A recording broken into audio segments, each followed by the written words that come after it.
సంగచ్చత్వం సంవదత్వం సంభో మనాంసి జానతాం దేవాభాగం యథా పూర్వే సంజానానాం ఉపాస్మహే. పెద్దలందరికీ నమస్కారం. గత వారం మనకి ఎంత అద్భుతంగా ఎంత వివరంగా రామాయణంలోని పూర్వభాగం మొత్తాన్ని అందించినటువంటి డాక్టర్ గారికి మనందరం కలిసి మన కృతజ్ఞతల్ని ఆవిష్కరించుకున్నాం. ఈ వారం రామాయణం యొక్క మహాత్మ్యాన్ని స్మరించుకోవాలి అనుకుంటున్నాం. ఎందుకంటే మహాత్మ్యం చెప్పుకోవటంలో ఉన్న ప్రధానమైన కారణం ఏంటంటే శ్రద్ధా ఉత్పాదనార్థం అని చెప్పారు. అది వింటే ఓ రామాయణం ఇంత గొప్పది, ఇంత లాభం నాకు దక్కుతుంది అంటే దాని మీద శ్రద్ధ పెరుగుతుంది. శ్రద్ధ ఎంత లోతుకైనా తీసుకెళ్లేటువంటి అవకాశం ఉన్నటువంటి అంశం అది. కాబట్టి అటువంటి శ్రద్ధని కలిగించటం కోసం రెండు రామాయణం మన జీవితాలకు ఏం చేసింది అన్నదాన్ని అనేక మంది పెద్దలు అనేక రకాలుగా చెప్పారు. వాటన్నిటినీ కలుపుకొని ఈరోజు మనం రామాయణం యొక్క వైభవాన్ని డాక్టర్ గారి ముఖతః వినేటువంటి ప్రయత్నం చేద్దాం. దాన్ని మనకు అందించమని వారిని మనందరి తరఫున కోరుతూ వారిని అదే ప్రారంభం చేయవలసిందిగా కోరుతున్నాను.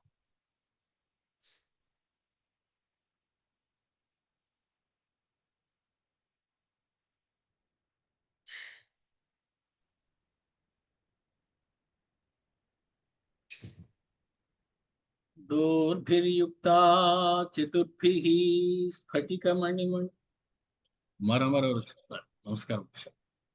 నమస్కారం. దోర్భిర్యుక్తా చతుర్భిః స్ఫటికమణిమయై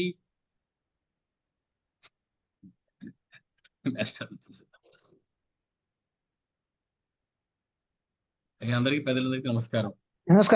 నమస్కారం. మహాగణాధిపతి మెషర్ మేము మొదలెట్టేస్తాం. అయ్యా మొదలెట్టండి, అదే ఆలస్యం.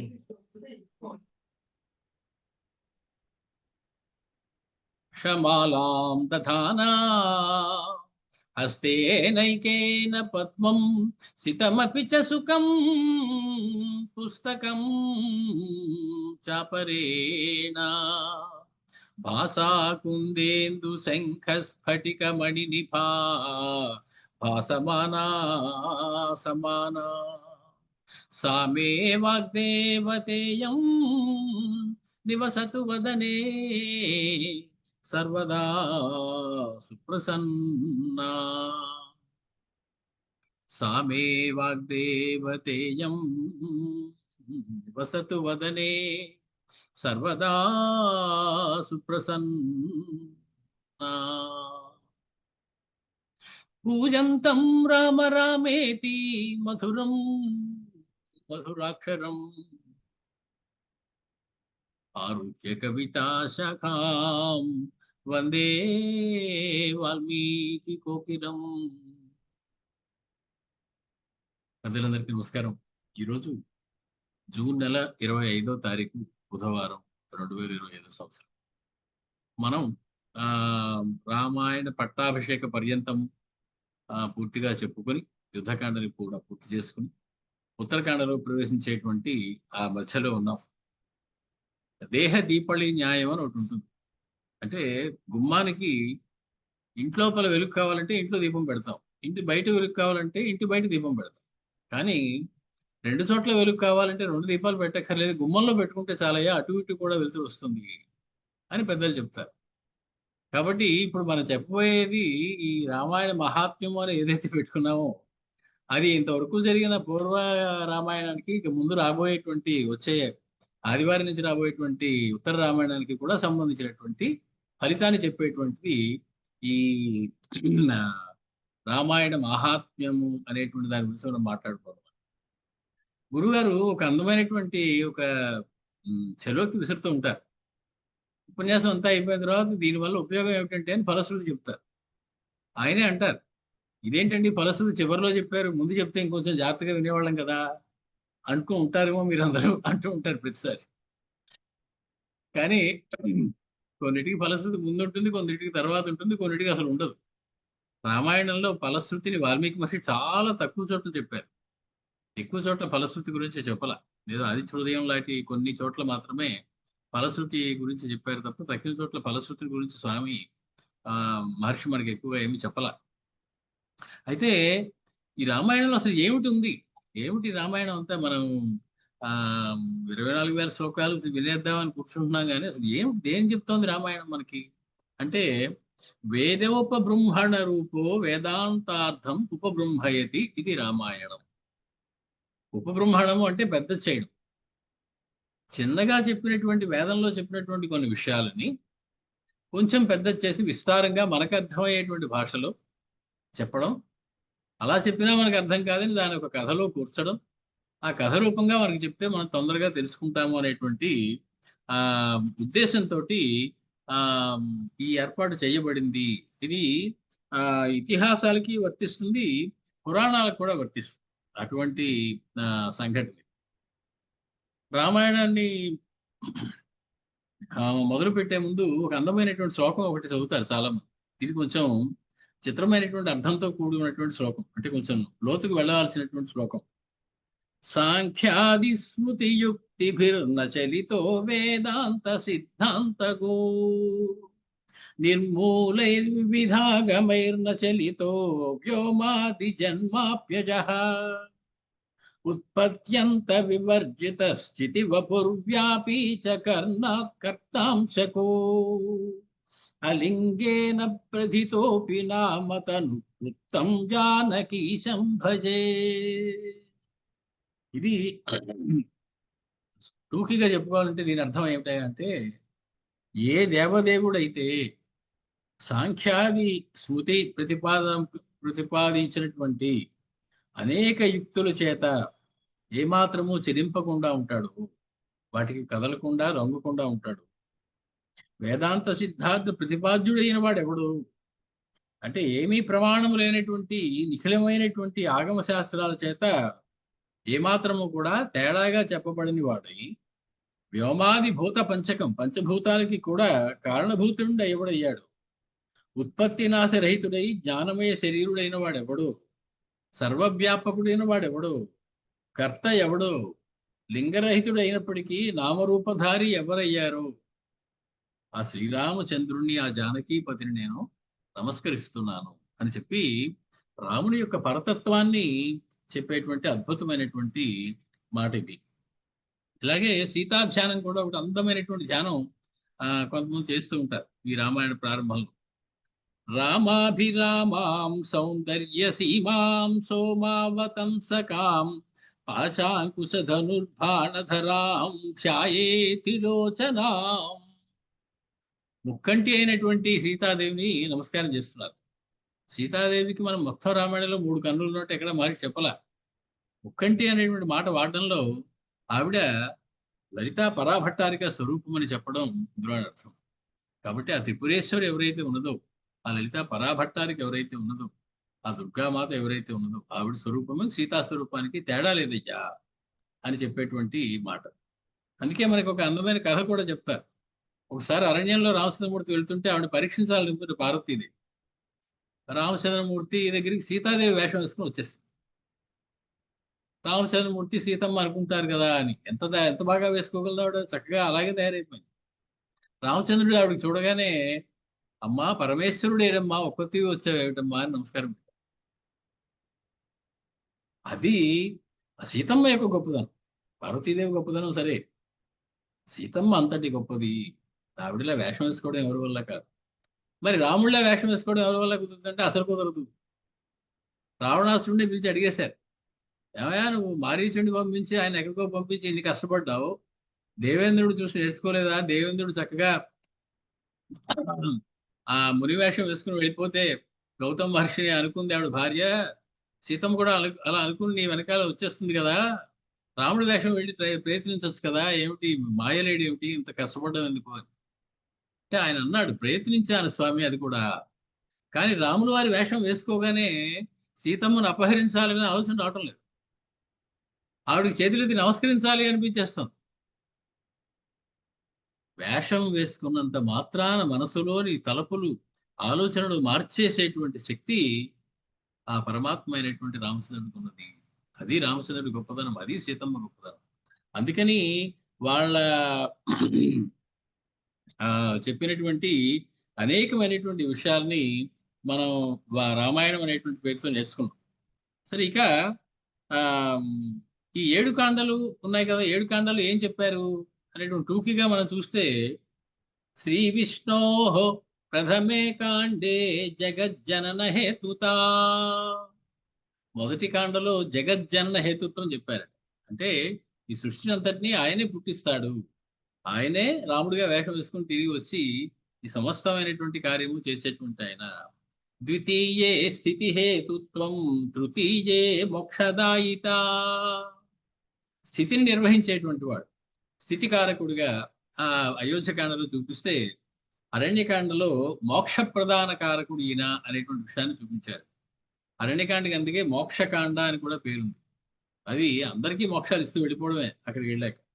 చతుర్థే గుణ సంపత్తి, నిఖిల హేజ ప్రత్యనీక కళ్యాణ గుణాభిరాముడైనటువంటి అపరిమిత కళ్యాణ గుణాభిరాముడైనటువంటి ఆ రామచంద్రుడి యొక్క గుణ సంపత్తి అంతా కూడా ఆ 4వ కాండలో మనకి కిష్కింధలో కొంత తెలుస్తాం.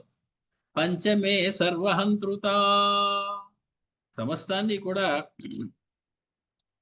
తనకి కావలసినట్టుగా చేసుకునేటువంటి వ్యవహారం అంతా కూడా మనకి పంచమకాండలో సుందరకాండలో కనపడితే, షష్ఠే వేదాంత వేద్యత్వం, యుద్ధకాండలో ఈయన వేదవేద్యుడు, వేదాంత వేద్యుడు అనేటువంటి విషయాన్ని చెప్తుందట. సప్తమే స్రష్టృహేతుత, మనకి ఉత్తరాఖండ్ వచ్చేటప్పటికి రామచంద్రుడే పరబ్రహ్మము అనేటువంటిది చెప్పేస్తుంది. ఏవం విష్ణు పరంతత్వం రామాత్మేతి సునిశ్చితం, ఆ రకంగా ఆ విష్ణువే రాముడిగా ఉద్భవించాడు అనేటువంటి విషయంలో ఏమీ సందేహం అక్కర్లేదయ్యా. ఆ విష్ణువు యొక్క అనేక గుణాలు ఒక్కొక్క కాండలో కూడా మనకి చెప్పడం జరిగింది అని చెప్పి మనకు చెప్తూ ఉన్నారు. మొత్తానికి ఇది రామాయణం యొక్క ముఖ్యమైనటువంటి చెప్పదలుచుకున్నటువంటి విషయం అనుకుంటే, దీనిలో ఉపదేశం ఏమిటి, రామాయణం మనకి ఇచ్చే ఉపదేశం ఏమిటి? ఇన్నాళ్ళు రామాయణం విన్నాక మనకి ఏం చెప్తోంది రామాయణం? ఒకటే ఉపదేశం చేసింది రామాయణం మొత్తం, అన్ని శ్లోకాలకి పిండి సారం తీస్తే, రామాదివత్ వర్తితవ్యం న రావణాదివత్, బతికితే రాముళ్ళ బతకరా, రావణుళ్ళ బతకెప్పుడు అనేటువంటిది ఉపదేశం. మొత్తం రామాయణం మనకి 24,000 శ్లోకాల సారం ఏమిటంటే, రామాదివత్ వర్తితవ్యం రావణాదివత్ అనేటువంటిది అది ఇచ్చేటువంటి మనకి అద్భుతమైనటువంటి ఉపదేశం. మొత్తానికి ఈ రామాయణ మహాత్మ్యం గురించి కొన్ని విషయాలు చెప్పుకుందాం అని కూర్చున్నాం. ఈ రామాయణ మహాత్మ్యం ఎక్కడెక్కడ ఉన్నది అంటే అనేక చోట్ల ఉంది. రామాయణంలో కన్నా ఎక్కువగా ఉంది తక్కిన చోట్ల రామాయణ మహాత్మ్యం గురించి, రామాయణ యొక్క గొప్పదనాన్ని గురించి. అది ఆశ్చర్యం. ఉదాహరణకి మనం ఉమా సంహిత అనేటువంటిది అని తీసుకున్నట్లయితే, అది రామచంద్రుడి యొక్క మహాత్మ్యాన్ని, రామాయణం యొక్క మహాత్మ్యాన్ని వర్ణిస్తుంది ఉమా సంహిత. అందులో శ్రీరామ ప్రాతిపదికం అవసేనాపి సంగృహణ్ ముక్తిం ప్రాప్నోతి మనుజః కిం పునః బుద్ధిపూర్వకం, రామ అనేటువంటి మాటని యథాలాపంగా తెలిసి తెలియకుండా ఇంకోటేదో అంటూ అందులో 2 అక్షరాలు కలిసేలాగా రామ మా 2 అక్షరాలు పక్కపక్కగా వచ్చేనట్లుగా మాట్లాడినా సరే, ముక్తిం ప్రాప్నోతి మనుజః, మనుషుడికి ముక్తి వచ్చేస్తుంది. కిం పునః బుద్ధిపూర్వకం, కైముతిక న్యాయం అంటారు. ఇంకా బుద్ధిపూర్వకంగా రామనామం చేస్తే, రామజపం చేస్తే, రాముడి గురించి తలుచుకుంటే, రామాయణం వింటే, రామాయణం చదివితే ఇంకా చెప్పవలసిందేముందయ్యా అంటోంది ఉమా సంహిత. ఇందులోనే ఒక అందమైన శ్లోకం మనం చాలాసార్లు అందరికీ చెప్పుకుంటాం. ఉమా సంహితలో చాలా మందికి తెలియదు. రాశబ్దోచ్చారణాదేవ పాతకాః దేహ పంజరాత్ నిర్యాంత్యాయాంతి పాపాని మవర్ణ దర్శనాత్ పునః, రాశబ్దోచ్చారణే జాతే వక్త్రాత్ పాపం విగచ్చతి, మకారశ్రవణే జాతే భస్మీభావం గమిష్యతి.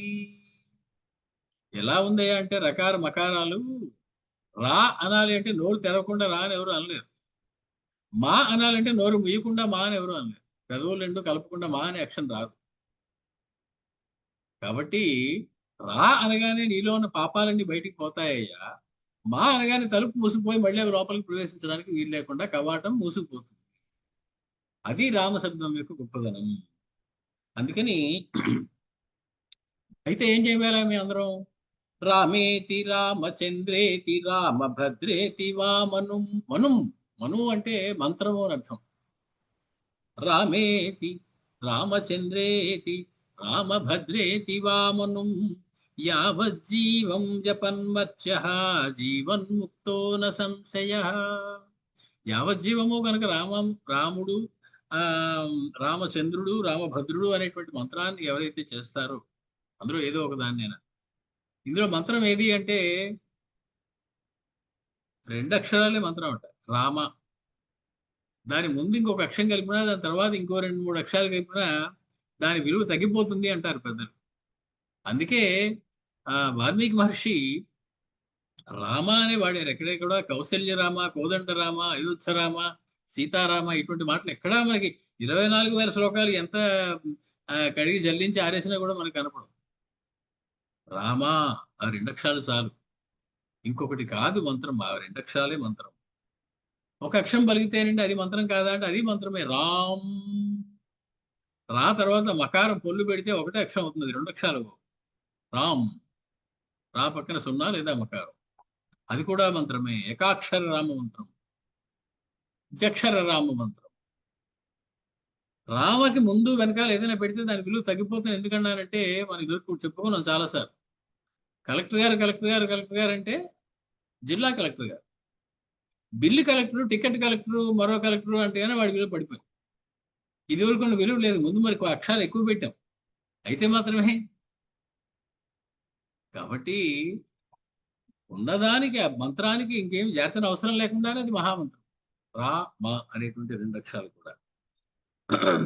అయితే రాముడు ఉన్నటువంటి రామాయణం కాబట్టి రామాయణం యొక్క మహాత్మ్యం చెప్పండి బాబు అంటే, రామాయణస్య మహాత్మ్యం వక్తుం వర్షశతైరపి అశక్యం విస్తరాద్వక్తుం సంక్షేపాద్వచ్మి సాంప్రతం. ఉమా సంహిత గారుడు చెప్తున్నాడు, విస్తరంగా రామాయణ మహాత్మ్యం చెప్పని అడగండి, నా వల్ల కాదు, ఎవరి వల్ల కాదు. 100 సంవత్సరాలు చెప్పినా ఇంకా ఉంటుంది 300. కాబట్టి టూకీగా ఏదో కొంచెం చెప్పేస్తాను అని చెప్పి, రామాయణస్య వాక్యం వా పాదం వా పదమే వా. రామాయణంలో 24,000 శ్లోకాల్లో ఒక్క శ్లోకం గాని, ఆ శ్లోకాల్లో ఒక్కొక్క పాదం గాని, ఒక్క వాక్యం గాని, ఒక పదం గాని, భుక్త్యంతే తు ప్రయుంజానో బ్రహ్మభూయాయ కల్పతే, వాడు బ్రహ్మలోకాల వరకు వెళ్ళిపోయేటువంటి స్థితిని కలిగి ఉంటాడు. రామాయణ కథామేవ యే శృణ్వంతి నురోత్తమాః విధూత పాపాస్తే యాంతి బ్రహ్మలోకమనామయం. విన్నవాళ్ళ సంగతే కాదు, చెప్పిన వాళ్ళు కూడా బ్రహ్మలోకం అనామయం వెళ్ళిపోతారయ్యా అనేటువంటి ఒక భరోసా ఇస్తూ ఉన్నది మనకి ఈ ఉమా సంహిత. అలాగే తత్వ సంగ్రహ రామాయణం అని ఉంటుంది. అందులో సంసారతాపయుక్తానాం జంతూనాం హతచేతసాం శ్రీమద్ రామాయణాఖ్యాన పీయూషం భేషజం స్మృతం. సంసారంలో అనేక బాధలు పడి చితికిపోయి, సంసారం అంతా ఆర్థికంగా లొంగిపోయి, సాంఘికంగా దొంగిపోయి, కుటుంబ వ్యవస్థ అంతా చిన్నాభిన్నం అయిపోయినటువంటి సమయంలో రామాయణం అనేటువంటి అమృతాన్ని కొంచెం చుక్కని తాగవయ్యా, అది అంతకన్నా మంచి మందు ఇంకోటి లేదు, నీ సమస్తమైనటువంటి రోగాల్ని అది తీసేస్తుందయ్యా అని చెప్పి ప్రతి శ్లోకానికి మహాత్మ్యం చెప్పారు. రామాయణానికి మహాత్మ్యం చెప్పడం కాదు. ఉదాహరణకు చూడండి, తపస్వాధ్యాయ నిరతం ఇతి శ్లోకస్య వైశ్రుతేః తపసాం సిద్ధిమాప్నోతి స్వాధ్యాయస్య చ మానవః. ఒక్కొక్క శ్లోకానికి మహాత్మ్యం చెప్పుకుంటూ ఇంకొక శ్లోకం రాస్తే అవో 24,000 శ్లోకాలు అవ్వో. అలాగే ప్రతి శ్లోకానికి మనకి మహాత్మ్యం చెప్పబడింది. ఇది మొదటి సర్గ, బాలకాండలోని మొదటి సర్గకి సంక్షేప రామాయణం అని పేరు. మనకి మహర్షులు ఎలాంటి ప్రణాళిక వేస్తారంటే, వాళ్ళు చెప్పబోయేది టూకీగా ముందు చెప్పేస్తారు. చివరి దాకా హంతకుడు ఎవరో తెలియదు, సస్పెన్స్. అంతకన్నా దిక్కుమాలినటువంటి ఆ, సాహిత్య ఆ, ప్రక్రియ ఇంకోటి ఉండదు. అంటే ఉద్వేగం పుట్టించేటువంటి వాడి దేని మీద దృష్టి పెట్టించకుండా ఉండేటువంటి వ్యవహారం. అది చాలా నీచమైనటువంటి కావ్య రచన శైలి అని మన వాళ్ళు ఎప్పుడూ తేల్చేశారు. మరి ఇప్పుడు రామాయణం ఇంతమంది చదువుతున్నావు అంటే రామాయణ కాదు తెలియక చదువుతున్నావా? చదువు మానేసామా పోనీ తెలుసని? అది మన ఋషుల యొక్క గొప్పదనం. చెప్పదలుచుకున్నది ముందు సంక్షేపంగా చెప్పి తర్వాత దాన్ని విస్తరించి చెప్తారు. శ్రుత్వా సంక్షేపకం కావ్యం ప్రత్యహం శ్రావయతవా. మొదటి బాలకాండలోని మొదటి సర్గ 100 శ్లోకాలు ఎవరైతే ఆ రోజు చదువుతారో లేదా ఎవరికైనా వినిపిస్తారో, పఠేద్వా ప్రత్యహం చదువుకుంటారో, మర్త్యో బ్రహ్మ భూయాయ కల్పతే, వాడు బ్రహ్మలోకానికి వెళ్ళడానికి అర్హుడవుతాడయ్యా. మా నిషాద ప్రతిష్టాం త్వం ఇది శ్లోకస్య వై శృతేః. మా నిషాద ప్రతిష్టాం త్వమగమ శాశ్వతీ సమాహ యత్క్రౌంచ మిథునాదేకం అవధి కామమోహితం అనేటువంటి శ్లోకం ఏదైతే వాల్మీకి ఇచ్చినటువంటి శాపం ఆ బోయవాడికి ఉందో, ఆ ఒక్క శ్లోకం చదివితే వాగ్మినాం ప్రబరో మర్త్యో లోకే భూత్వా చరిష్యతి. విపరీతమైనటువంటి వాక్ పట్టుమ వస్తున్నటువంటి వాక్కుని చక్కగా మాట్లాడేటువంటి ఆ వేదికలెక్కి ఉపన్యాసాలు చెదరగొట్టేటువంటి శక్తితోటి ఆ ఒక్క శ్లోకం ఇచ్చేస్తుంది. అది అలాగా ప్రతి శ్లోకానికి మనకి చెప్పారు. కానీ అలా కాకుండా సర్గకి ఫలశ్రుతి చెప్పారు. ప్రతి సర్గకి ఉన్న ఫలితం ఏంటి, మహాత్మ్యం ఏమిటి అని. ఇది కాండాంతం శ్రావయేద్వాపి శృణుయాద్వా నరర్షభః ఉపేత్య భార్యాం హృద్యాంచ రమతే ప్రీతిపూర్వకం. బాలకాండలో మొత్తం చదివితే గనక, ముఖ్యంగా చివరి కాండలు చదివితే, చివరి సర్గలు చదివితే గనక అందమైనటువంటి భార్య దొరికి చక్కటి సంసారము, చక్కటి జీవితము ఉంటుందయ్యా అని చెప్పారు. అలాగే అయోధ్యకాండలకు పెడితే అయోధ్యాకాండమఖిలం ఏ శృణ్వంతి నరోత్తమాః తే సర్వే హరిసాయుజ్యం ప్రాప్నువంతి న సంశయః.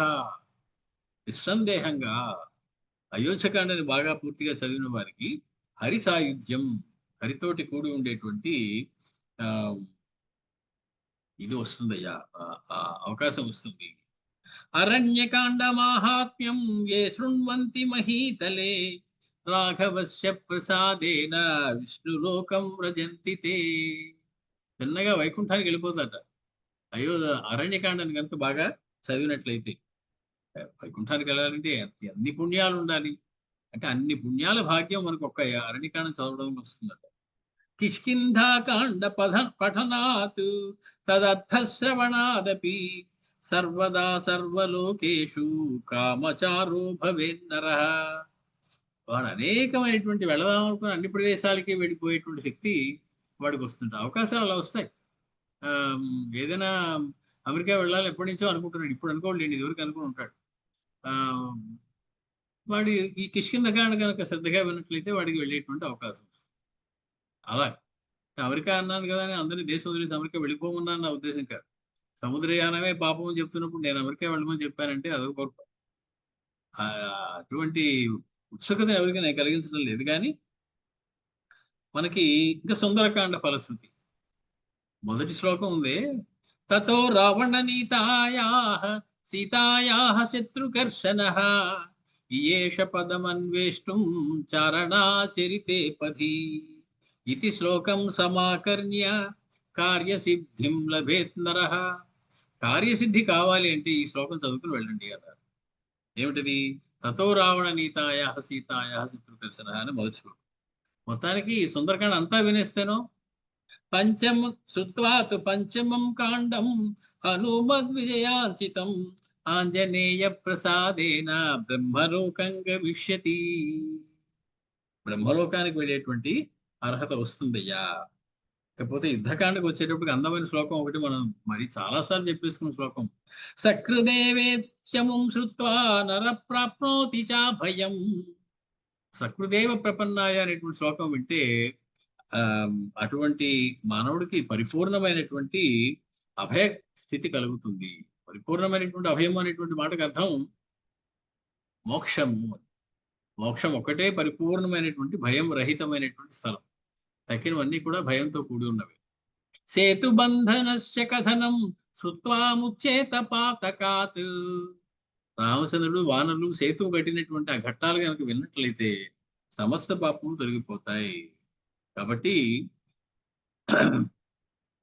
చివరి సర్గలో భరద్వాజాశ్రమం ప్రాప్య వవందే నియతో మునిం ఇత్యాది శ్రూయతాం నృణాం యావత్ పట్టాభిషేచనం సర్వకార్యాణి సిద్ధ్యంతి పాపరాశిశ్చ నశ్యతి.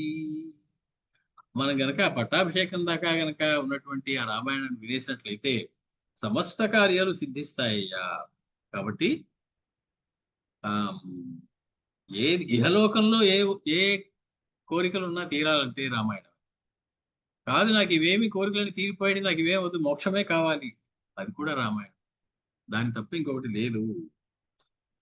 శాంతం రామాయణ ఫలం విందచ్చేవ న సంశయః పట్టాభిషేచనం శ్రుత్వా రాఘవస్య మహాత్మనః రాఘవస్య ప్రసాదేన మోక్షం ప్రాప్నోతి నిశ్చయం అసంశయః. నిస్సందేహంగా మోక్షాన్ని పొందుతాడు రామచంద్రమూర్తి యొక్క పట్టాభిషేకం అనేటువంటి సర్గని విన్నట్లయితే. మరి ఉత్తరకాండ వింటే మాకేమిటండి ఫలితం? యశృణోతి ఉత్తరం కాండం భక్తి శ్రద్ధా సమన్వితః తస్య రామ ప్రసాదేన సర్వసిద్ధిర్భవిష్యతి. సమస్త సిద్ధులు కలగాలంటే కూడా దానికి ఉత్తర రామాయణ శ్రవణం చెప్పబడు. ఇదంతా ఉమా సంహితలో చెప్పినట్టు. ఇంకా చాలా చోట్ల చెప్పారు. బ్రహ్మాండ పురాణం చెప్తాం. బ్రహ్మాండ పురాణం ఏముంటుంది? రామాయణస్య మాహాత్మ్యం శృణు వక్ష్యే ద్విజోత్తమ రామాయణస్థ వర్ణస్య శ్రవణాత్ భూప్రదక్షిణం కృతం సహస్రవారేణ యత్ఫలం తత్ఫలం లభేత్. చాలా గొప్పగా చెప్పేసింది బ్రహ్మాండ పురాణం. ఏముంటుంది? రామాయణంలో ఉన్నటువంటి వర్ణములు ఏవైతే ఉన్నాయి, అక్షరాలు, అందులో కొన్నిటినైనా చదివిన వాడు 1000 సార్లు భూప్రదక్షిణ మొత్తం చేస్తే ఎంత ఫలితం వస్తుందో అంత ఫలితాన్ని పొందుతాడయ్యా అని చెప్తూ ఉన్నది మనకి బ్రహ్మాండం పురాణం. బ్రహ్మాండ పురాణం నుండే మనకి తెలిసిన ఇంకో మంచి శ్లోకం కూడా ఉంది, చాలా ప్రసిద్ధి చెందినటువంటి. శృణ్వన్ రామాయణం భక్త్యాయ పాదం పదమేవ వా సయాతి బ్రహ్మణ స్థానం బ్రహ్మణ పూజ్యతే సదా. అటువంటి వాడు పైకి వస్తే బ్రహ్మదేవుడు ఎదురు చూస్తూ ఉంటాట. వాడి కాళ్ళకి నమస్కారం పెట్టి వాడి నీళ్లు చల్లుకుందామని. రామాయణం చదివిన వాడే వీడు అని. అది ఆ రామాయణం చదివిన వాడికి ఏమిటి? పాదం పదమే బాబా. మొత్తం అంతా రామాయణం చదివేస్తే కాదు, అందులో ఒక శ్లోకంలో ఒక పాదమో పదమో చదివిన వాడికే అంత గౌరవం ఇస్తారట బ్రహ్మదేవుడు.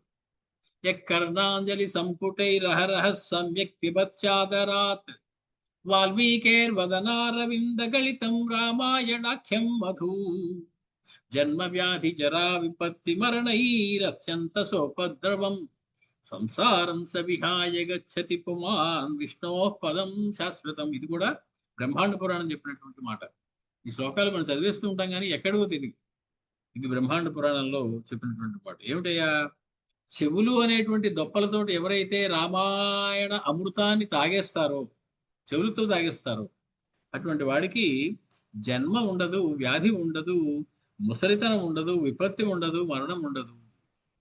వాడు సంసారం స విహాయ గచ్చతి పుమాన్ విష్ణో పదం శాశ్వతం. శాశ్వతమైన విష్ణు పదాన్ని పొందుతాడయ్యా అని చెప్పి చెప్తారు. అలాగే ఉమా సంహిత ఇంకో మాట చెప్తుంది. రామాయణ మహాపుణ్య కథాయత్ర ప్రవర్తతే తతోపి యోజన శతం పవిత్రమితి గద్యతే. ఎక్కడైతే కొంతమంది కూర్చుని రామాయణం చెప్పుకుంటున్నారో, వింటున్నారో, అది కేంద్రంగా చేసుకుని చుట్టూ 800 మైళ్ళు, శతయోజనం పవిత్రం అయిపోతుందయ్యా. ఒక చోట రామాయణం చెప్తే యోజన శతం పవిత్రం ఇది గద్యతే. కాబట్టి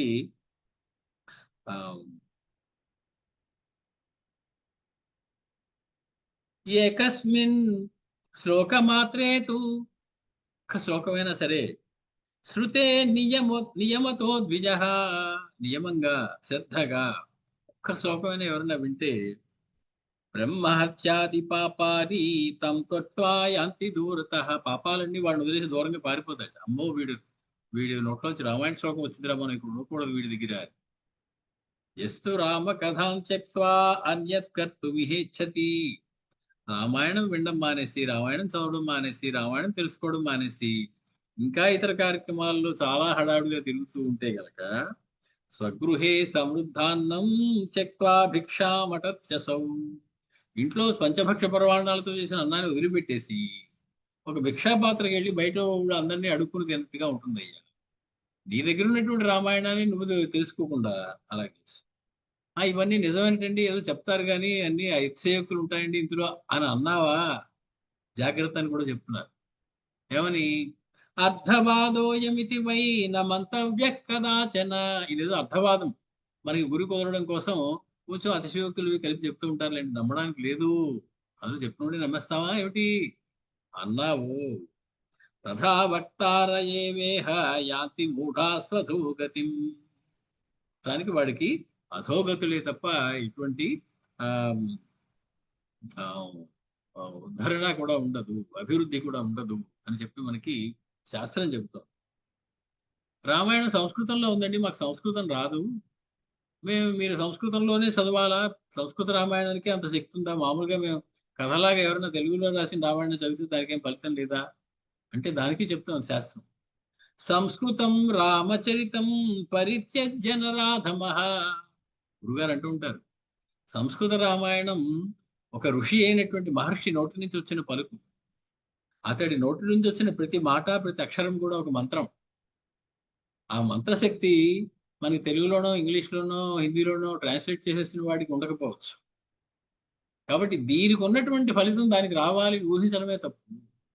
మరి ఫలితం ఉండదా అంటే రామాయణం చదివిన ఫలితం అయితే ఉంటుంది, వాల్మీకి రామాయణం చదివిన ఫలితం మాత్రం రాదు. ఈ రెండుకి చాలా తేడా. కాబట్టి సంస్కృతం రామచరితం పరిత్యజ్య నరాధమః, సంస్కృతంలో ఉన్న రామాయణాన్ని వదిలిపెట్టేసిన వాడికి ఒక టైటిల్ ఇచ్చింది ఈ ఉమాసంహిత.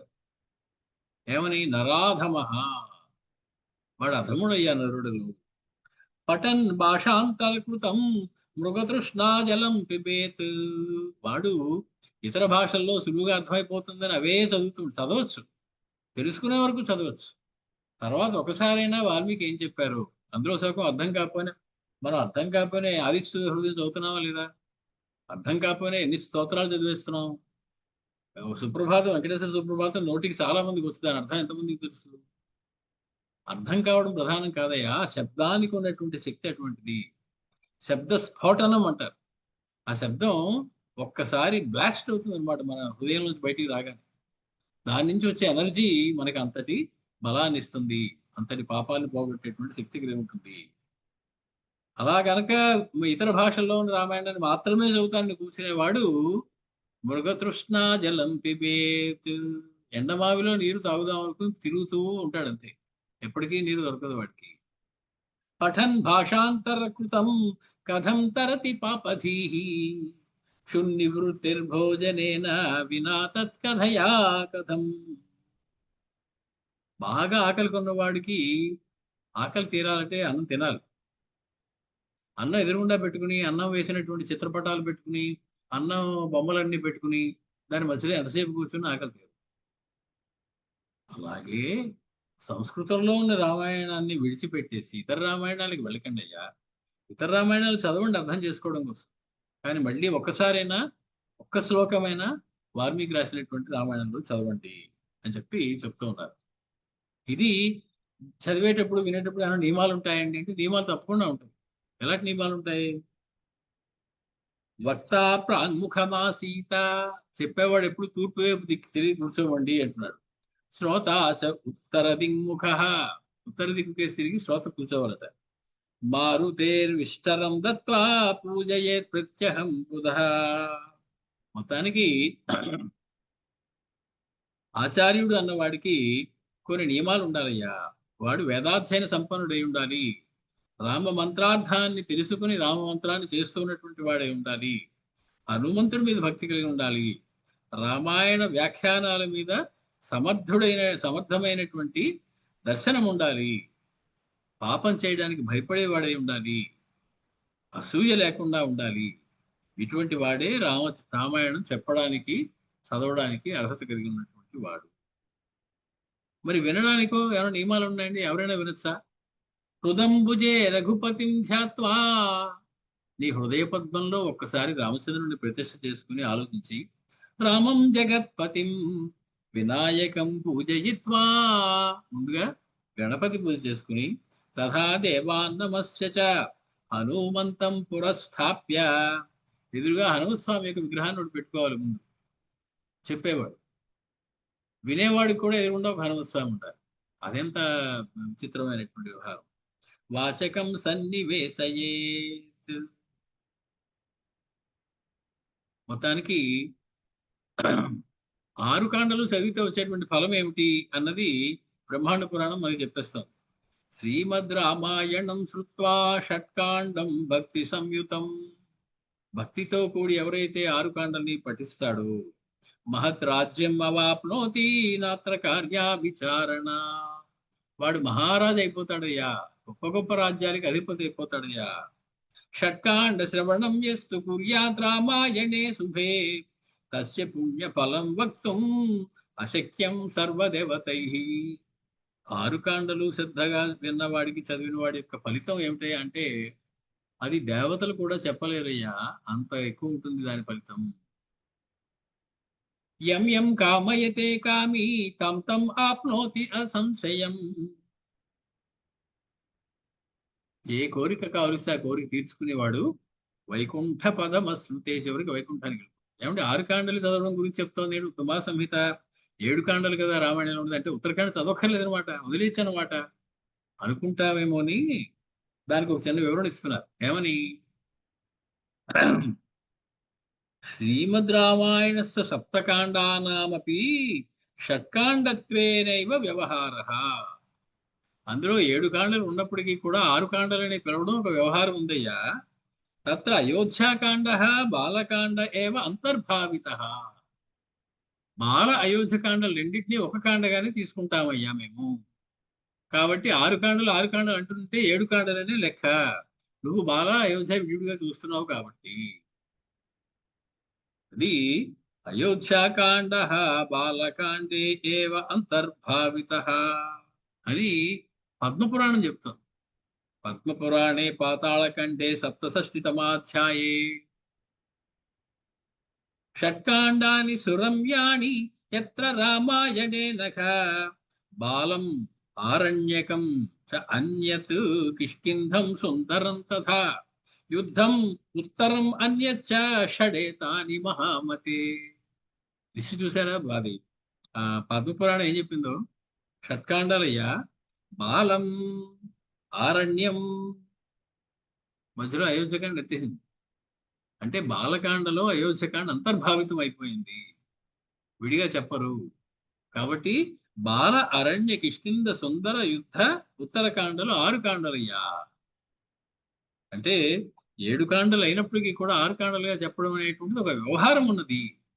కాబట్టి ఏమంటారు అందరూ, ఈ 6 కాండలకి ఈ అర్థం ఉందని తెలియక, పద్మపురాణం ఇలా చెప్పిందని తెలియక ఆ పారాయణ 6 కాండల వరకే చేయాలంటే 7 కాండ చేయకూడదు కదండి అనేటువంటి ఒక అపప్రథవుడు వచ్చేస్తుంది.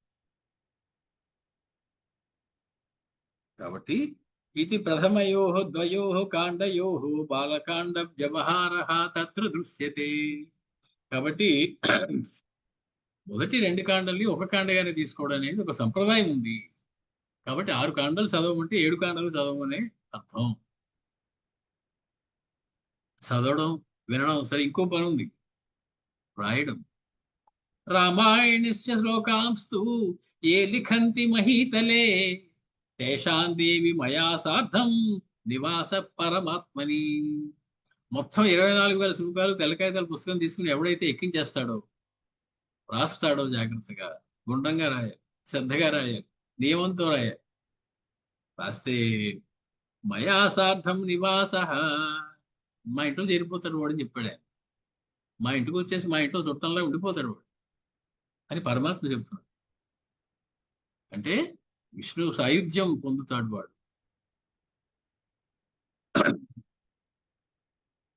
అందరూ చదివేసుకోవచ్చండి, అందరూ వినేయచ్చండి రామాయణం అంటే కొందరు వినకూడదయ్యా చెప్పింది. ఎవరెవరికి రామాయణం చెప్పొద్దు, ఎందుకు చెప్పొద్దు? అవ్రతాయ అతి మూర్ఖాయ, వాడికి మూర్ఖుడు వాడు చెప్పింది అర్థం అవ్వదు వాడికి.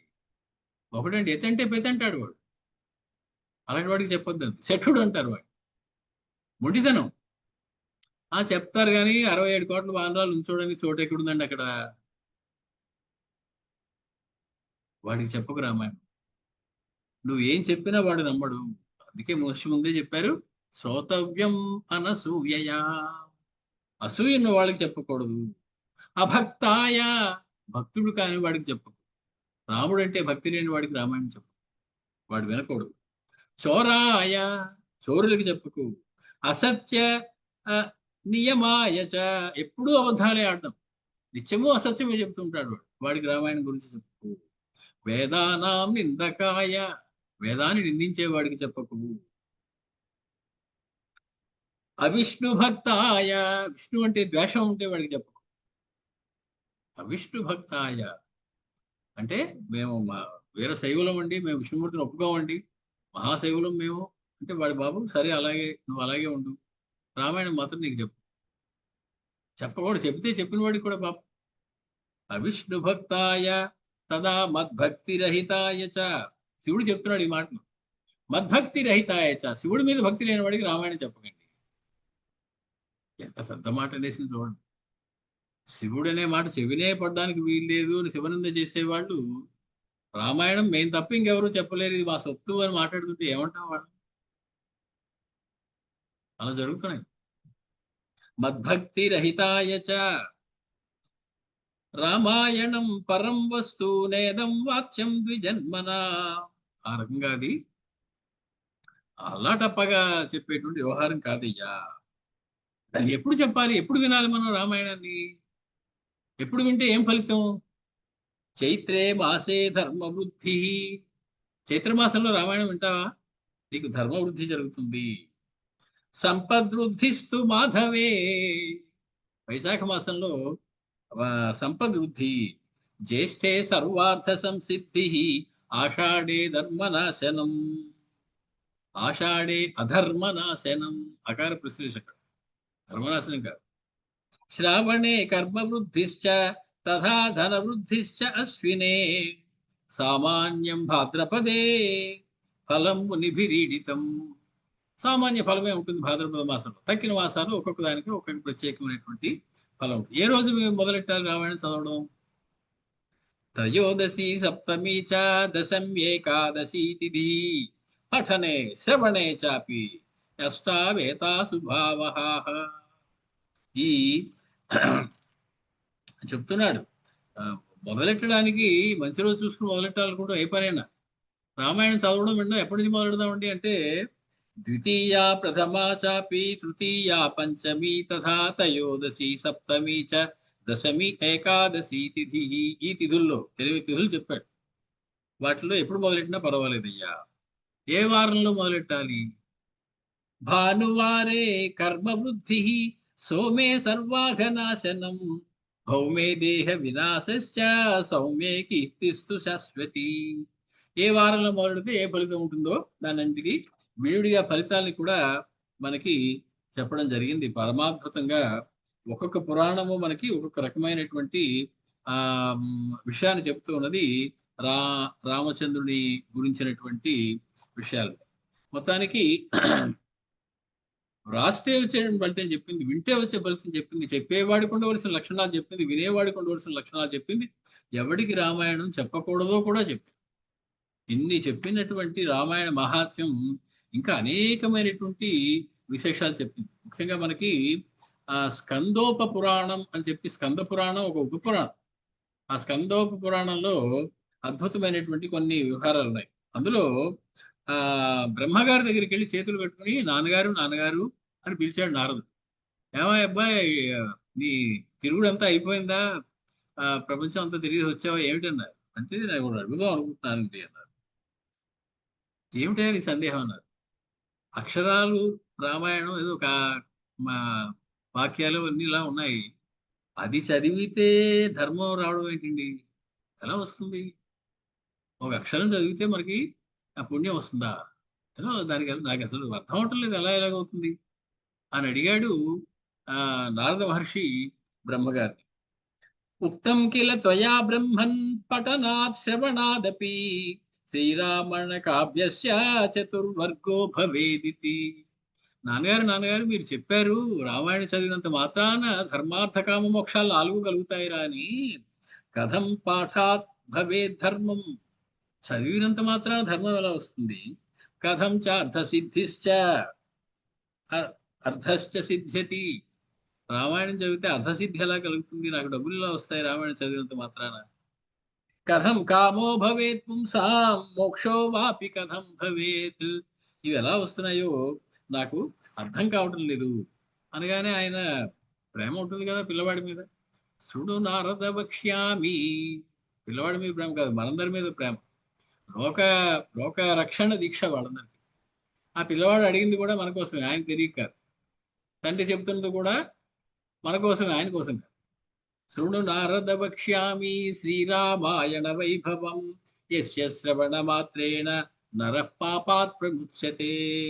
నువ్వు వింటానంటే నేను చెప్తానయ్యా దాని ఫలితం అంతా అని చెప్పి ఆగకుండా కొన్ని వందల శ్లోకాల్లో రామాయణం యొక్క గొప్పదనాన్ని చెప్పారు బ్రహ్మగారు నారద మహర్షితోటి స్కంద ఉప పురాణంలో. ఆయన అంటున్నారు పఠనా శ్రవణం పుణ్యం, రామాయణం పేజీలు తీసేసి పారాయణ చేసేయడం కన్నా వినడం పుణ్యమయ్యా. మనంతటి మనం చదివేసుకుంటే వచ్చే పుణ్యం కన్నా ఇంకోటి చెబుతుంటే వినడం వల్ల వచ్చేటువంటి పుణ్యం ఎక్కువ.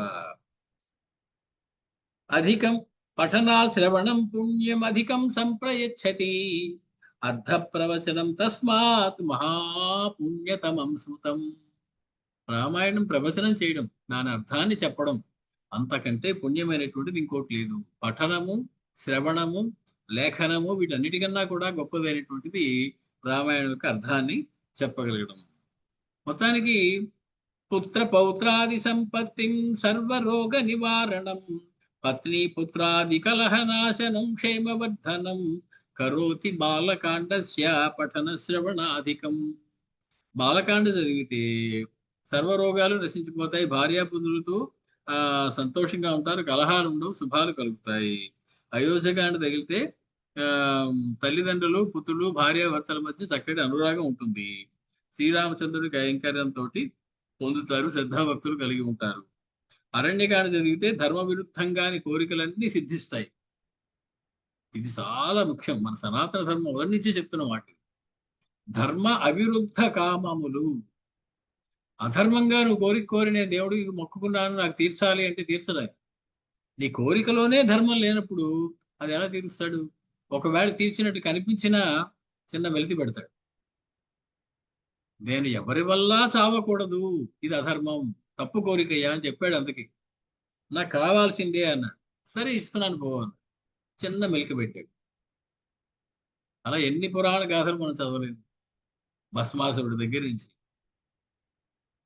కాబట్టి ధర్మ అవిరుద్ధమైనటువంటి కోరికలన్నీ చక్కగా తీరుస్తారయ్యా. అది అరణ్యకాండ వల్ల వచ్చేటువంటి ఫలితం. కిష్కింధ కాండ వల్ల సజ్జన సాంగత్యం పెరుగుతుంది.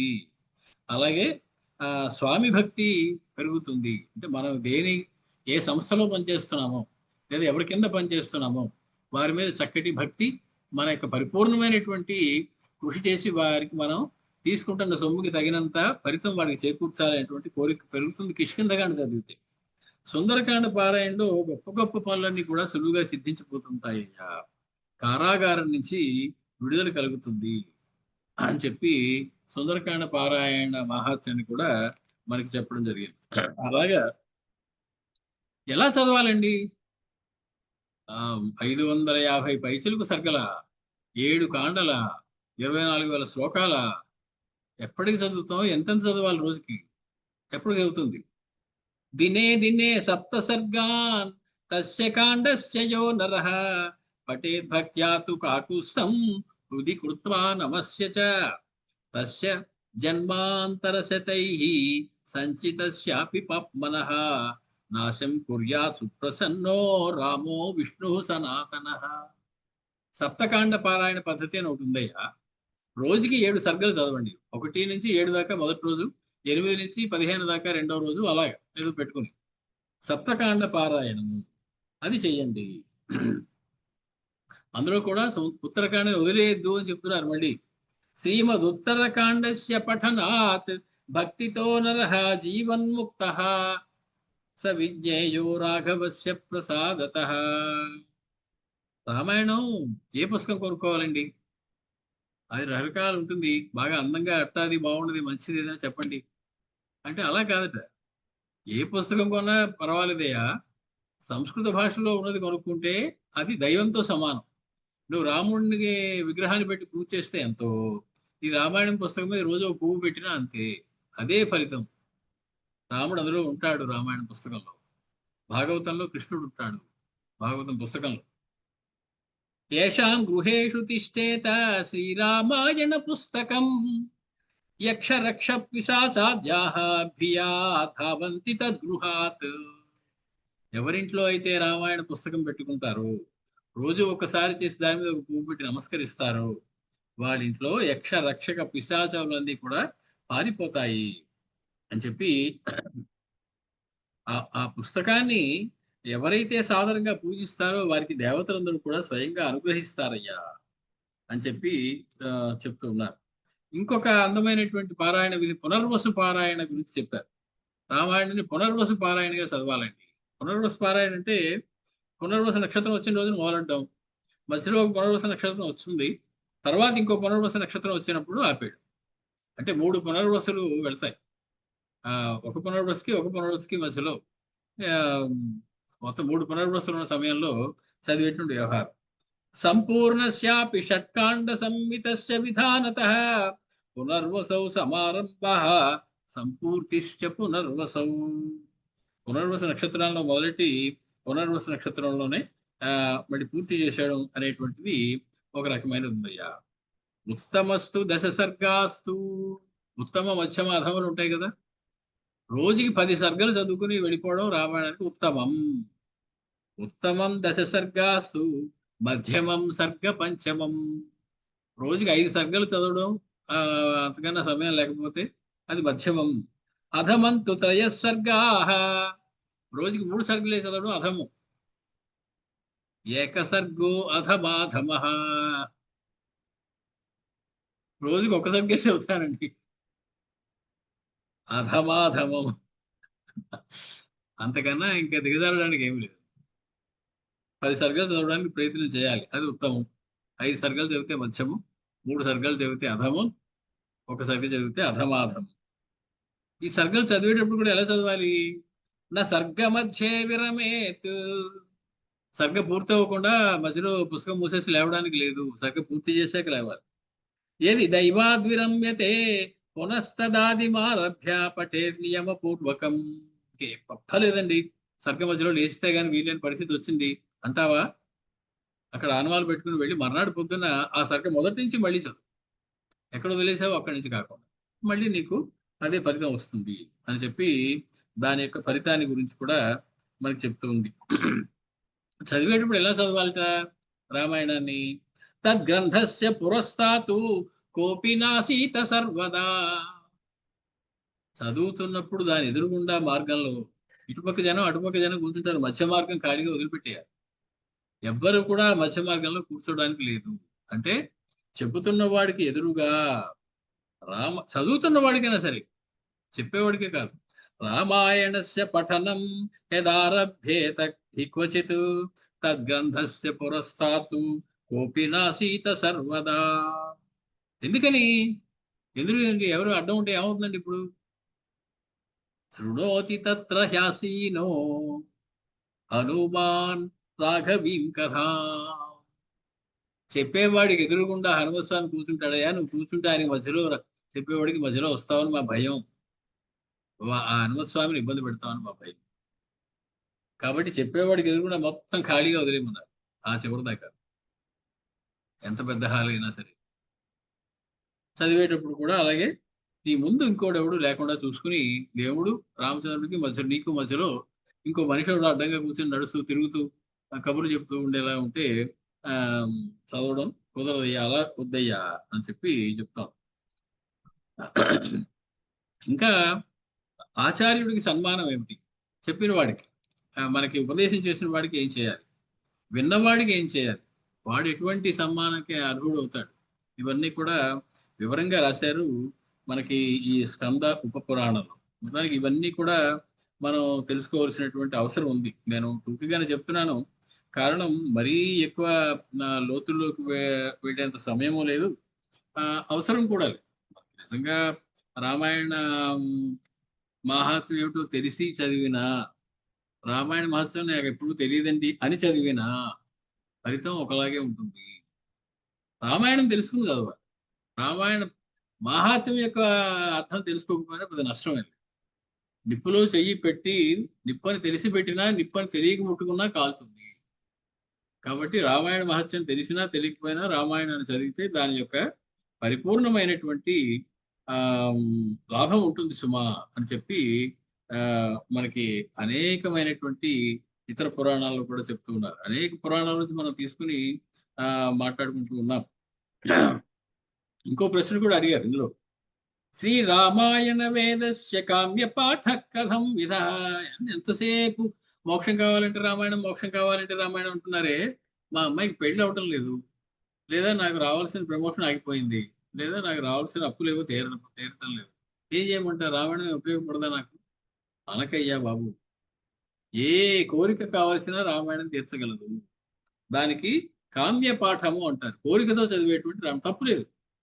కోరికలు ఉండడం తప్పు, కానీ కోరిక అంటూ ఉంటే ఆయన అడకపోవడం తప్పు. రాముల వారి దగ్గరికి వెళ్ళి నాకు ఏ కోరిక లేదంటే నువ్వు అబద్ధం ఆడుతున్నావు అని లెక్క. శివానందమూర్తి గారి దగ్గరికి వెళ్ళి ఒక ఆయన ఇలాగే అన్నారు, ఏమిటోనండి అందరూ అన్ని రకాల కోరికలు కోరుతూ ఉంటారు, దేవుడి దగ్గరికి వెళ్ళి నాకు ఒక్క కోరిక లేదండి అన్ని. మీకు ఒకసారి చేతులతో నమస్కారం పెట్టాలండి అన్నారు శివానందమూర్తి గారు. ఏమండి అన్నారు, నాకు ఎన్ని కోరికలండి బాబు, మీకు అసలు కోరికలే లేవంటే ఆశ్చర్యంగా ఉంది. ఈ దేశం బాగుండాలని కోరిక, మంచి నాయకుడు రావాలని కోరిక, నా వాళ్ళందరూ బాగుండాలని కోరిక, నా రాష్ట్రం బాగుండాలని కోరిక, నా దేశంలో ఎవరికీ అన్నం లేకుండా ఉండకూడదనే కోరిక, అన్ని కోరికలేనండి బాబు. మీరు చక్కగా ఒక్క కోరిక లేకుండా ఆహా ఎంత హాయి. మీకు చేతులెత్తి నమస్కారం. కోరికలు లేకపోవడం, ఉన్నా కూడా నాకు కోరికలు లేవని చెప్పడం దంభాచారం అవుతుంది, తప్పు అవుతుంది, అబద్ధం చెప్పడం అవుతుంది. స్వామివారి ఎదురుగుండా నుంచి రాముల వారి ఎదురుగుండా నాకు ఏ కోరికలు లేవు అని తీరిపోయిన అబద్ధం చెప్తే ఆయన వచ్చుకోడు. ఆయన నీ కోరికలు ఉంటే ఉన్నది ఆయనతో తప్ప ఎవరితో చెప్పుకుంటావు? తీర్చేవాడు ఆయనక ఇంకెవడున్నాడు ఈ సృష్టిలో. కాబట్టి కోరికలు ఉండడం తప్పు కాదు, ఉంటే లేవని అబద్ధం చెప్పడం తప్పు. ఉంటే ఆయన్ని తీర్చమని కోరకుండా ఇంకొకడిని ఆశించడం, తీర్చాలని ఆశించడం తప్పు. కాబట్టి కామ్య పాఠ కథం భవేత్ లోకనాథ మమ బ్రూహి శుశ్రూషో ప్రణతస్య చ అని చెప్పి నారదుడు బ్రహ్మగారిని అడుగుతున్నాడు. కామ్య పాఠం అంటే ఏమిటి? కోరికలు తీర్చుకోవడానికి రామాయణాన్ని మేము ఎలా ఉపయోగించుకోవాలండి అనగానే ఆయన, నీకు ఆ పద్ధతి నేను చెప్తాను, వక్ష్యామి శృణుతే హితం అని చెప్పి, చతుర్విధ కామ్యపాఠ తత్కాలోచిత స్మృత. కామ్యపాఠం అనేది 4 రకాలుగా ఉంటుందయ్యా. కాలాన్ని బట్టి, నీ అవసరాన్ని బట్టి, అవకాశాన్ని బట్టి చేసుకోవచ్చు. అందులో ఇందాక చెప్పినటువంటి సప్తసర్గ పారాయణం, పునర్వసు పారాయణం, ఇవన్నీ కూడా కామ్యపాఠం, కామ్యాలు కోరుకోవడానికి, తీర్చుకోవడానికి కావాల్సినటువంటి పద్ధతులు ఇవన్నీ. వాటన్నిటిని కూడా రకరకాలుగా ఏ రకంగా పారాయణ చేయాలని చెప్పి వాటి ఫలితాలన్నీ చెప్తున్నారు. గొడ్రాలైనా కూడా ఏవమారాధితే రామే సర్వలోక శరణ్యకే వంధ్యా నారీ ప్రసూయేత పుత్రం సర్వగుణాధికం. సద్గుణ సంపన్నుడైనటువంటి పుత్రుని కంటుంది పిల్లలు లేని వారు కనుక ఈ రామాయణాన్ని కనుక జాగ్రత్తగా చేసినట్టయితే. ఇవేమి లేవండి, నాకు పద్ధతులు నాకు ఇష్టం లేదండి, 7 చదవండి, 5 చదవండి, 9 చదవండి, నాకు ఇలా చెప్పకండి. నాకు ఖాళీ ఉన్నప్పుడు చదువుతాను, నాకు ఇష్టం వచ్చినప్పుడు చదువుతాను, ఎంతో కొంత చదువుతాను, చదవచ్చు, అలాగా చదవచ్చు అని చెప్తాను. బట్ ఇదే రామాయణం ఏమంటున్నారు? ఐచ్ఛిక పారాయణ విధి అంటారు. ఐచ్ఛిక పారాయణం, ఐచ్ఛికం అంటే వాలంటరీ. నీకు ఇష్టం ఉంటే చదువు, లేకపోతే లేదు. నీకు ఖాళీ ఉన్నప్పుడు చదువుతావు, లేకపోతే లేదు, ఏం పర్వాలేదు. అధ రామాయణస్యాస్య భక్షే మునివరోత్తమా పారాయణంతు ఐచ్ఛికం యత్ కాలాపేక్ష న తత్రహి. ఎన్ని సర్గలు చదవాలని నియమం లేదు, ఎన్నింటి నుంచి ఎన్నింటి దాకా చదవాలని నియమం లేదు, ఎక్కడ కూర్చొని చదవాలని నియమం లేదు, ఐచ్ఛికం, అలా కూడా చదవచ్చు. కాబట్టి అలా చదివినా కూడా దానికి పరిధి ఉంటుంది, దానికి తగినంత ఫలితం దానికి వస్తుంది అని చెప్పి మళ్ళీ ఈ పారాయణ విధానాలన్నీ, ఈ సప్తసర్గ పారాయణం, పునర్వసు పారాయణం, రోజుకి ఎన్ని సర్గలు పారాయణం చేయాలి, ఇవన్నీ కూడా మనకి వివరంగా చెప్పడం జరిగింది దీనిలో. మొత్తానికి ఈ కార్యక్రమం జరుగుతూ ఉంటే నారదుడు బ్రహ్మర్షి మాట్లాడుకుంటే అక్కడికి రాములు వారు వచ్చేసారు. నా గురించే మాట్లాడుతున్నారా మీరు అనుకుంటూ, మీ గురించే అంటూ వెనక నుంచి వాల్మీకి మహర్షి కూడా వచ్చేసారు. ఇంకా అక్కడ ఎంత అద్భుతం!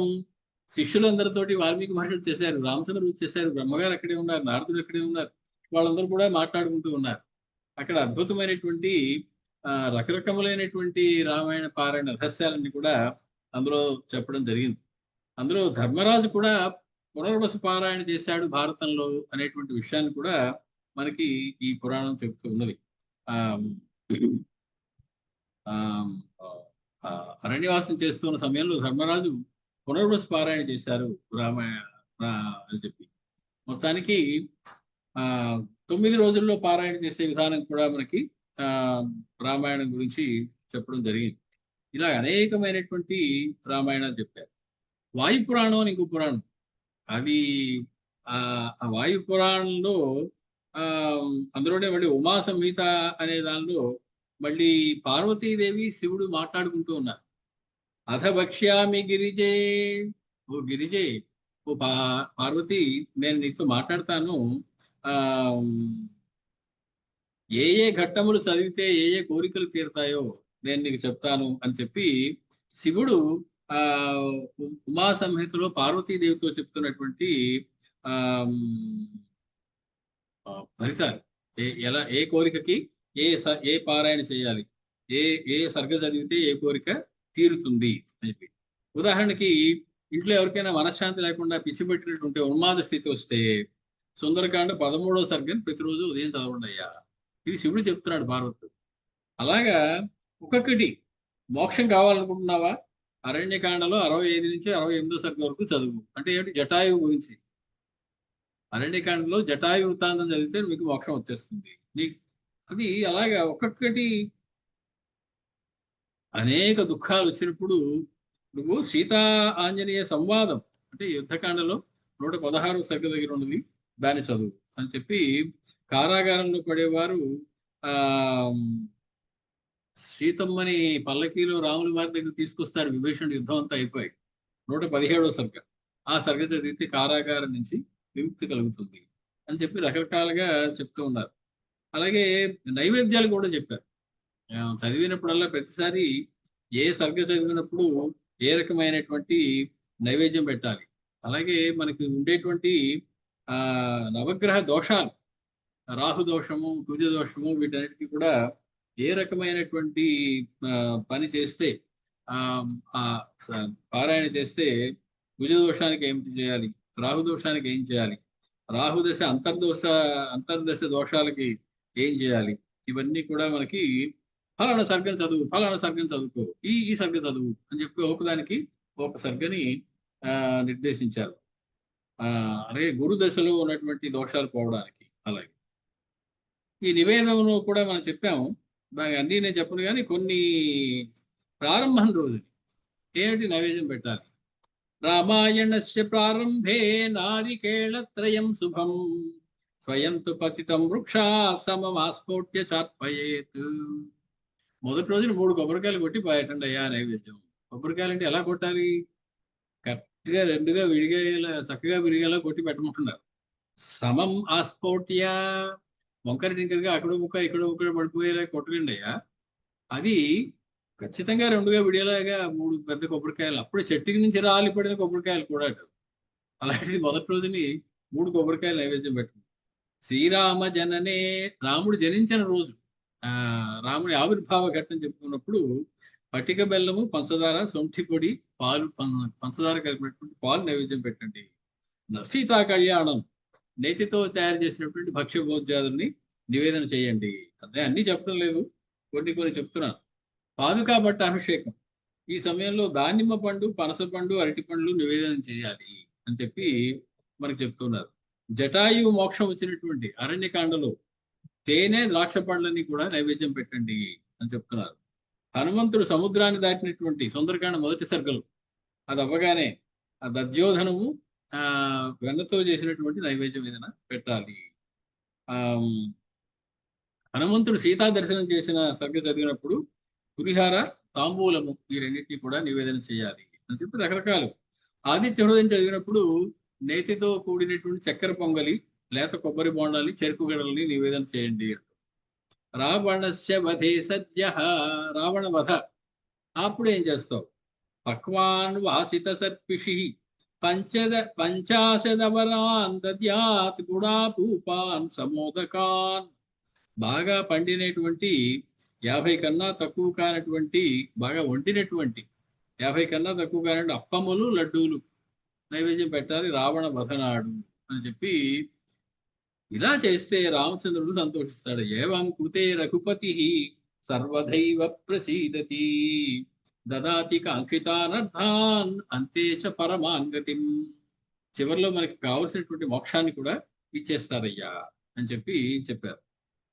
రామాయణం 3 రకాలుగా, సుందరకాండ కూడా 3 రకాలుగా చదువు ఉంది. ఒకటి రామచంద్రుడు దేవత, 2 సీతమ్మ దేవత, 3 హనుమస్వామి దేవత అని 3 రకాలుగా రామాయణము మంత్రాన్ని, ఇదంతా ఒక మహామాలా మంత్రం అనుకుంటే దానికి దేవత ఎవరు అనేటువంటిది నిర్ణయించారు. అలాగే రామాయణం యొక్క సర్వోత్తమత్వం, ఇది అన్నిటికన్నా గొప్పది అనేటువంటి విషయాన్ని మనకి పరాశర పురాణం అని ఉంటుంది, పారాశర్యోప పురాణం, అందులో మనకి చక్కగా రాశారు. ఏమని రాస్తున్నారు వాళ్ళు? శృతి స్మృతులలో రెండిట్లోనూ కూడా బాగా ప్రతిపాదించబడినటువంటి సర్వధర్మములు కూడా చెప్పినటువంటి ఈ రామాయణం బాగున్నది. దీన్ని ఏం చేస్తే, ఎలా చదివితే మనుషులు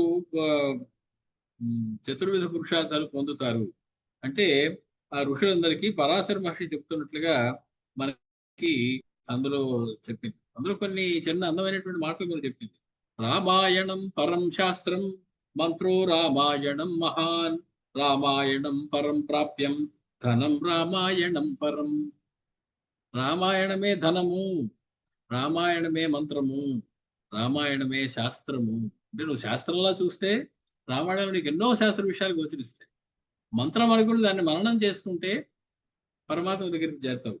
రామాయణం పరం ప్రాప్యం, అన్నిటికన్నా పొందదగినది ఈ జీవితంలో ఏదైనా ఉందంటే మానవ జన్మలో అది రామాయణమేనయ్యా అని చెప్పి,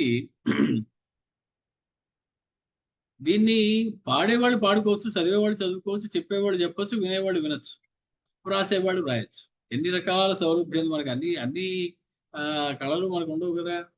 శృతా గీతాపి వాయేన రామాయణ కథాసుత, పునాతితస్య మర్త్యస్య కులం ఏకోత్తరం శతం. 101 తరాలు ధరించిపోతాడు ఆ కులంలో ఎవడైనా రామాయణం వింటే, చదివితే, రాస్తే, చెప్పితే. యస్య రామాయణ శ్లోకః ఏకోపి నగత శృతం, వ్యర్థా తస్య క్రియా సర్వా అపివాసాధ్వనుష్ఠితాః. మొత్తం 24,000 శ్లోకాలు ఒక్క శ్లోకమైనా నోటికి వచ్చి దాని అర్థం పరిపూర్ణంగా తెలిసి కనుక ఉండకపోతే జీవితంలో వాడు ఎంత చక్కగా పనులు, ఎంత క్రియాకలాపాలు, సత్కర్మలు చేసినా వాటికి ఫలితం సరిగ్గా ఉండదయ్యా. కిం తస్య బహుభిత్తీర్థైః, వాడు బాగా రామాయణం చదివిన వాడు స స్నాతః సర్వతీర్థేషు, అన్ని తీర్థాల్లో స్నానం చేసినటువంటి వాడు, సర్వయజ్ఞేషు దీక్షితః, అన్ని యజ్ఞాల్లో దీక్ష తీసుకుని యజ్ఞాన్ని పూర్తి చేసిన వాడు, కుర్యాదన్యన్నవా కుర్యాత్ కృతకృత్యో న సంశయః, ఇతర కృత్యాలు వాడు చేసినా చేయకపోయినా రామాయణాన్ని శ్రద్ధగా విన్నా, చదివినా, చెప్పినా, వ్రాసినా వాడు కృతకృత్యుడు అవుతాడయ్యా. కిం తస్య బహుభిః తీర్థైః, వాడు తీర్థాలకు వెళ్ళి మునగడం ఎందుకు? కిం తస్య బహుభిర్మఖై, వాడికి అనేకమైనటువంటి యజ్ఞయాగాదులు ఎందుకు? కిం తస్య బహుభిర్ శాస్త్రై, వాడికి అక్కర్లేనటువంటి శాస్త్రాల జ్ఞానం ఉదయం ఎందుకయ్యా? ఏన రామాయణం శృతం, రామాయణం విన్నాడు చాలు వాడికి, ఇంకే శాస్త్రాలు అక్కర్లేదు, ఏ యజ్ఞాలు అక్కర్లేదు, ఏ పూజలు అక్కర్లేదు, ఏ తీర్థాలు అక్కర్లేదు. యస్య రామాయణం వక్త్రే యస్య రామాయణం శృతౌ న ఏతాభ్యామపరో ధన్యో విద్యతే భువనత్రయే. ఎవడికైతే రామాయణం నోట్లో ఉంటుందో, ఎవడికైతే రామాయణం చెవిలో ఉంటుందో, అంటే ఎవడైతే రామాయణం చదువుతూ ఉంటాడో, ఎవడైతే రామాయణం వింటూ ఉంటాడో, వారిద్దరికి కూడా ధన్యులు. వాడికంటే ధన్యుడైన వాడు ఈ ముల్లోకాల్లో ఇంకొకడు లేడు సుమా అని చెప్పి మనకి చెప్తూ ఉన్నది ఈ పారాశర్యోప పురాణం. ఇందులో నుంచి అందమైనటువంటి శ్లోకం మనకు తెలిసిందే. ఇది కూడా ఇందులోనే మనకు తెలియదు. వాల్మీకి గిరి సంభూత రామసాగరగామిని పునాతి భువనం పుణ్యా రామాయణ మహానది.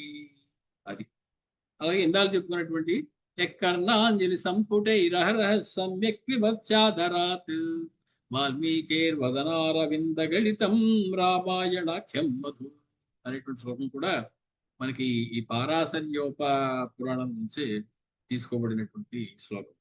మొత్తానికి అధికారులు ఎవరు అంటే, రాముడి మీద భక్తి ఉన్న వాడు ఎవడైనా అధికారి, వాడు ఎవడైనా సరే వినొచ్చు. కానీ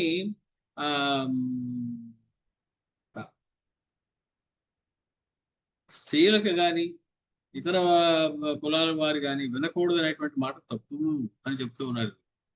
అందరికీ అధికారం ఉంది, అందరూ వినొచ్చు. వారందరూ కూడా కృతకృత్యులు అయిపోయి మోక్షాన్ని పొందిస్తారు. సంక్షేప రామాయణాన్ని ఎవరైనా చదవచ్చు, మొత్తం రామాయణాన్ని అందరూ చదవలేకపోవచ్చు. అలాగే అలా చదివేటువంటి వాళ్ళు చక్కటి తిలకం పెట్టుకుని సరి అయినటువంటి ఉతికి ఆరేసినటువంటి బట్టలు కట్టుకుని శుభ్రమైనటువంటి ప్రదేశంలో కూర్చుని చదవడం మంచిది అనేటువంటి అవన్నీ. ఎందుకంటే మనకి బుద్ధి నిలకడగా ఉండడం కోసం ఈ రకమైనటువంటి రకరకములైనటువంటి విషయాలన్నీ కూడా మనకి రామాయణ మహాత్మ్యం అనేటువంటి దాంతో చెబుతూ ఉన్నారు. చివరికి మహేశ్వరుడు ఒక మాటని చేతులు తెచ్చాడు. ఏమంటున్నాడు ఆయన? రామాయణస్య మాహాత్మ్యం శృణు వక్ష్యామి వల్లభే వస్తుతః తస్య మాహాత్మ్యం వక్తుం కో నామ శక్నుయాత్. రామాయణ మహత్యం చెప్పని అడుగుతావు నన్ను? ఈ సృష్టిలో ఎవడైనా చెప్పగలిగిన వాడు ఉన్నాడు? అసలు ఎవ్వరికీ కూడా చెప్పేటువంటి అవకాశం లేదు. ఎవరు సమర్థుడు ఇందులో రామాయణం చెప్పడానికి? అందుకే ఆయనే అన్నాడు ఇందులో. ఇది కూడా మనకి పారాశర్యోప పురాణంలోది. చరితం రఘునాథస్య శతకోటి ప్రవిస్తరం ఏకైకమక్షరం ప్రోక్తం మహాపాతక నాశనం. మొత్తానికి అటువంటిదయ్యా ఈ రామాయణం. రామాయణస్య శ్లోకం వా పాదం వా పదమేవ వా భుక్త్యంతేషు ప్రయుంజానో బ్రహ్మ భూయాయ కల్పతే. భోజనమైన వెంటనే ఒక్క రామాయణ శ్లోకం చదవండి. రామాయణస్య శ్లోకం వా చదవలేము, పాదం వా పదమేవ వా భుక్తి అంతేషు ప్రయుంజానో బ్రహ్మ భూయాయ కల్పతే అని ఈ రకంగా రకరకములుగా పార్వతీ పరమేశ్వరుల్ని మధ్య సంభాషణగా, బ్రహ్మదేవుడికి నారదుడికి మధ్య సంభాషణుడిగా, వాల్మీకి మహర్షికి రామచంద్రమూర్తికి బ్రహ్మగారికి మధ్య సంభాషణలుగా రకరకాలుగా రామాయణం యొక్క గొప్పదనాన్ని మనకి రామాయణ మహాత్మ్యం చెప్పారు. ఇందులో మనం స్కందోప పురాణం చూసాం, పారాశర్యోప పురాణం చూసాం, అలాగే బ్రహ్మాండ పురాణం చూసాం, భారతంలో యుధిష్ఠిరుడు చేసినటువంటి వ్యవహారం చూసాం, రకరకములైనటువంటి ఉపాసన పద్ధతులు చూసాం. ఇవన్నీ చూసిన తర్వాత కామ్యసిద్ధి కోసం ఎలా పారాయణ చేయాలో చూసాం. పారాయణ చేసిన తర్వాత ఏ సర్గకి దేన్ని, ఏ కాండకి దేన్ని నైవేద్యం పెట్టాలి అనేటువంటి వ్యవహారం చూసాం. ఇవన్నీ కూడా బాహ్యమైనటువంటి వ్యవహారం. అంతర్గత వ్యవహారం ఏమిటంటే, రామచంద్రమూర్తికి నాకు అభేదము, నేనే రాముడును అనేటువంటి స్థితి వచ్చేదాకా ఇవన్నీ తప్పదు. నేనే రాముడిని అని అనిపించుకోవడం కాదు. నువ్వు రాముడు ఎలా అవుతావు? రాముడి గుణాలు ఏమున్నాయో ఆ గుణాలు నువ్వు తెచ్చుకుంటే నువ్వు రాముడు అవుతావు. జిత క్రోధ, అక్కడే పడిపోయింది. కోపం లేని వాళ్ళు ఎవరమండి మనలో? సర్రని కోపాలు వచ్చేస్తుంటాయి కదా మనం. జిత క్రోధ, గుణవాన్, గుణవాన్, గుణవంతుడు అనేటువంటి మాటకి మహతః మందై సహ నిరంధ్రేణ సంశ్లేష సౌశీల్యం, సౌశీల్యమేవ గుణం. నాకు ఇన్ని డబ్బులు ఉన్నాయి, నేను వాడి చిన్నవాడితో నేను కలవడం ఏమిటి అని మూతి బిగించు కూర్చోకుండా వాడితో నిరంధ్రేణ బాగా కలిసిమెలిసిపోయి ఉండడం ఏదైతే ఉన్నదో ఆ గుణానికి సౌశీల్యం అని పేరయ్యా. రాముల వారిలో మొట్టమొదటి చెప్పిన గుణం ఏదైతే ఉందో అది సౌశీల్యము. తనకన్నా చిన్నవాళ్ళతో కూడా స్నేహం చేసి వాళ్ళ దగ్గరికి తీసుకునేటువంటి గుణం. అది మనం ఎన్నిసార్లు పాటించగలం? నువ్వెక్కడా నేనెక్కడా అనేటువంటిది అనిపిస్తుంది. పూర్వభాషి, అవతల వాడు వెళ్ళిపోతుంటే అమ్మాయి చూడలేదు మనని అని తప్పించి వెళ్ళిపోవడానికి ప్రయత్నిస్తాం. లేకపోతే వాడు నిజంగా ఎదురు పడితే ముందు వాడిని పలకరించడం, ముందు నేను ఎందుకు మాట్లాడాలి అనిపిస్తుంది. పూర్వభాషి, ఎన్నెన్ని గుణాలు! ఆయన అడిగిన 16 గుణాలే కాదు, ఇంకా 3 గుణాలు చెప్పారు నారద మరి. 64 దాకా చెప్పేశారు. ఈ రాముడి గుణాలు తెచ్చుకుంటే, ఈ రాముడి గుణాలు మనం పొందితే మనకి రామ సాక్షాత్కారం అయినట్టే లెక్క. రామ సాక్షాత్కారం అంటే మనం రాముడి గుణాలు పొంది మనం రాముడు అయిపోవడమే. దానికోసం చేసే ప్రయత్నంలో భాగంగా రామాయణం చదవడం, రామాయణం వినడం, రామాయణం చెప్పడం, రామాయణం రాయడం, ఎన్ని రకాలుగా తీసుకోవచ్చు ఆ పద్ధతి. కావ్యంగా, కథగా, గీతంగా, పద్యంగా, శ్లోకంగా, ఎలాగైనా పర్వాలేదు, చెప్పే విషయం మాత్రం రాముడి ఉండాలి. అలా చేసినాడు. పెద్దలు నిర్దేశించినటువంటి మార్గంలో మనం నడిచిన వాళ్ళం అవుతాం. ఈ రామాయణం మనం ఇన్నాళ్ళు విన్నదానికి ఫలితాన్ని కూడా పొందిన వాళ్ళం అవుతాం. ఏదో కథలాగా సరదాగా వినడం కాకుండా, ఖాళీగా ఉన్నాం కదా అని వినడం కాకుండా, దీని ఫలితాన్ని పరిపూర్ణంగా మనం పొందిన వాళ్ళం అవుతాము అని మనందరూ ఒకసారి మనలో మనం గుర్తు చేసుకుంటూ, మంగళం కోసలేంద్రాయ మహనీయ గుణాత్మనే చక్రవర్తి తనూజాయ సార్వభౌమాయ మంగళం వేద వేదాంత వేద్యాయ మేఘశ్యామల మూర్తయే పుంసాం మోహన రూపాయ పుణ్య శ్లోకాయ మంగళం. వచ్చే ఆదివారం నాటి నుంచి మనం ఉత్తరాఖండలో ప్రవేశించబోతున్నాం. వీలైనంత త్వరగా మనం ఉత్తరాఖండని ముగించుకోబోతూ ఉన్నాం కూడా. కారణం, మరీ వివరంగా చెప్పుకోవాల్సినటువంటి శ్లోకాలు లేకపోతే కనుక వాటిని మనం అర్థాలతోటి చెప్పుకుని ముందుకు వెళ్ళిపోతేనే మంచిది అనేటువంటి ఉద్దేశం. స్వస్తి.